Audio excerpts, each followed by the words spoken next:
Updated design and improved access, that's what Bellroy tells us about the new Travel Folio version 2, but I'm not buying it.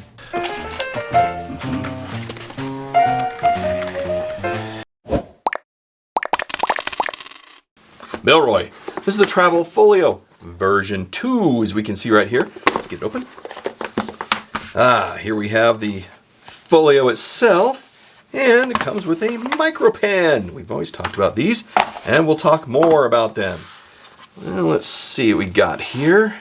It is a big, obviously. Folios tend to be that way.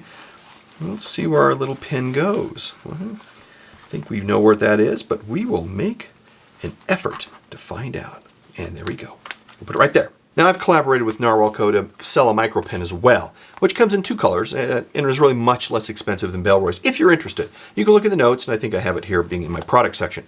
This is the caramel color, but it also comes in black and deep plum. I kind of like that deep plum a bit. Once we wrap up the look at the Travel Folio version 2, I'll show you the comparison between it and version 1. We have an exterior zipper, keeps everything safe, and we also have one exterior pocket. Quick access to keep essentials at hand, passports, tickets, cash, anything else you'll use or could fall out.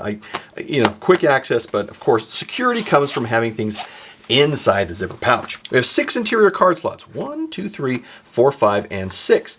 And they're really meant to, 1, maybe 2 each. We have the interior micro pen slot with the pen that we put in earlier, and an interior primary passport slot right here. And if you don't have a passport in here, they of course fit nicely right in here. This is built for that. We have up here at the top a SIM and ejector pin storage right here, which is great. If you have multiple SIM cards that you travel with, which many do, this is nice. And we have an interior cash pocket. That's right in here. You can also put a second passport in here if you'd like, not really for anything. And then for here, tickets. Okay, you can put tickets right here, secondary passport slot. Really, it's just open for your utilization at that point. Don't want to be too specific because you could stuff a lot of things in here because, again, we have a zipper. This measures 7.3 by 4.7 by 0.8, and it weighs 105 grams or 3.7 ounces. Honestly, I think I know what I like between version 1 and version 2, but it smells about the same.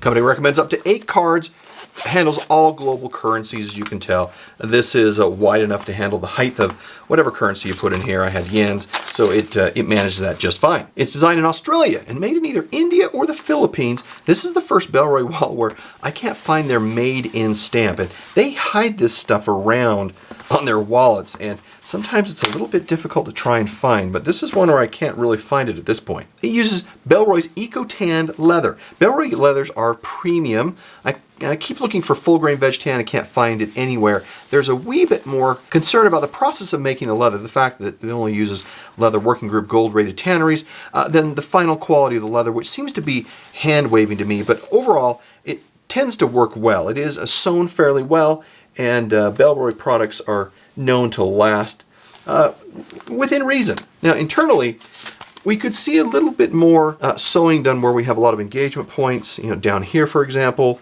a little more over here, where you're pulling. And where pulling happens, that's where you're going to find rips and tears over time. Now these zippers are higher quality than YKK as expressed by Bellroy designers. I came across on the web, indicating that they're Riri zippers, with Riri zippers starting in Switzerland where they continue to operate. Bellroy still uses YKK, but it depends on the product. This one is very, very smooth and doesn't catch like you'll find with some zippers, depending on the application. So it's actually really pretty good.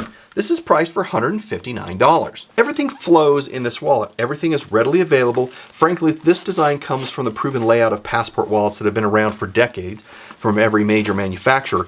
And really, honestly, I think they're trying to compare themselves to what they've done in the past. And they're looking for innovation, which is not a bad thing. But quite honestly, they're coming back to what is common design. And again, pen, always a pen with passport travel wallets in particular. Another thing to note is that we have separation in the card slots. So these are separated from each other, meaning they don't clash, you don't have any friction between them. But of course, it's not leather all the way down. That would create a lot of bulk here, and thus we have material. It looks like a nylon material in here, which will wear very well, and it creates a separate pocket. That's why we have this space right here, so a full card can rest there. Now, I told you, we're going to compare this to version 1.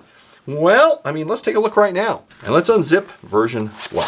As you can see, version 2 is a little bit taller. Version 1 is a little taller already. It isn't something I'd like to contend with as having something even bigger. Version 2 has an exterior slot. Version 1 does not. And I like this over here. I think this is really nice to have something that's quick in access. Version 2, we flip these back over, have a 3-dimensional Bellroy logo here in the front, and version 1 does not. It is just a stamp. If we look at the SIM and injector components, you're going, man, where is all that? Oh yeah, it's right here. In version 2, as you noticed, it's right here at the top. So it's a bit more accessible in version 2 than we have in version 1 to get to the SIM cards and the ejector. Another thing to notice too is that you're going to be using the flap over here in version 1 quite a bit. And with that, having this hanging out here gives opportunity for it to fall out, whereas in version 2, it's right here at the top. You're going to be opening here, but it's flat and it's here and just integrated as part of the wallet. Now, Bellroy took some design experiments with version 1 and they applied them over to version 2. Which I appreciate, but they retreated the standard design found in most passport wallets to version 2. And while that design has proven to work in the market, they could have tried to keep some of their design innovation in here as well, which frankly, I kind of like this secondary here. This is a quick one for cash. It worked well, and I wish this would have been, honestly, about the same size. It is a little big for me. So which one would I personally use? Well, I'm a bit torn. I like the compactness of version 1, and Bellroy could have scaled the version 2 design into the smaller footprint like we see with version 1. Why make something unnecessarily larger? Well, that said, version 2 usability is more seamless, and it flows better. So which comes from using the proven design from the marketplace. So in the end, version 2 is what I would personally use, but with a little hesitation. Now, I would challenge Bellroy to be thinking about how version 3 might look with some innovation, while proving the user interface could be done a little bit better. So, now on to the final score. Quality of 4, price of 2, features of 4, usability of 5, and perception of 4. That gives us a healthy score of 3.9 out of 5. If you'd like to see the review on the Travel Folio version 1, then watch this video right here, and we'll see you in the next review. Bye.